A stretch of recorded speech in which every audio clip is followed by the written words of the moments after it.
Sinu maailm võib täna tunduda väga struktureeritud ning kindlate piiridega ja see võib tekitada sinust tunde, et ühest küljest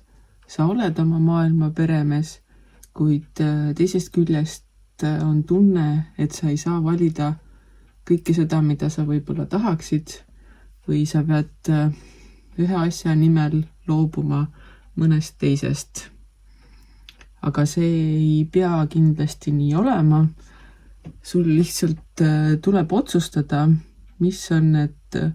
olulised asjad, mis sinu maailmas peavad olema, ning teisest küljest need asjad,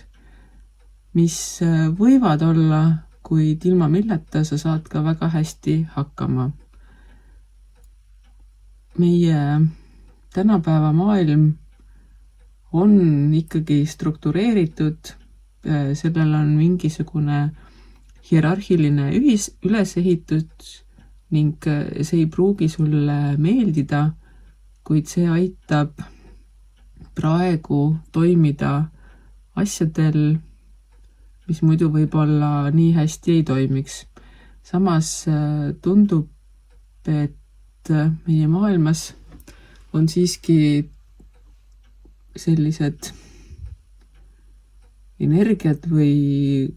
tendentsid praegu käimas, et mingid asjad lagunevad ja sa ei tea, mis sealt edaspidi tulema hakkab. See võib tekitada frustratsiooni ning tunnet, et sa ei saa hakkama selle eluga, mis meil praegu siin toimub.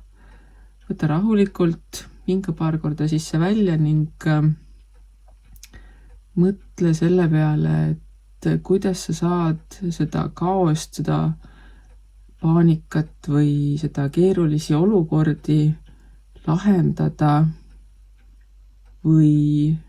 kui just lahendada ei saa, siis pigem leida sellele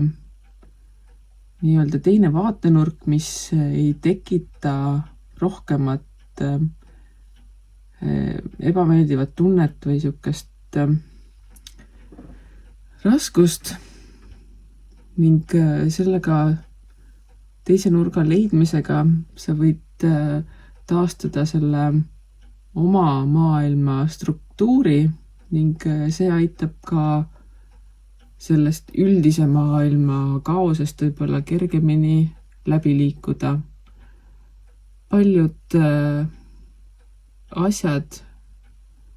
vaatepunktid elule on meie mõtetes, meie mõistuses kinni ning kui me suudame leida nii-öelda teise vaatenurga, oleme me võimelised ka leidma selle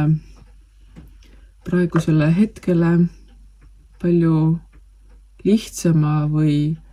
endale sobilikuma seletuse ning selle abil muutma ka meid ümbritsevat selliseks,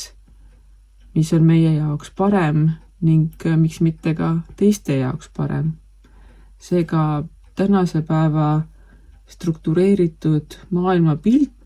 võib tekitada sinu jaoks nii negatiivseid kui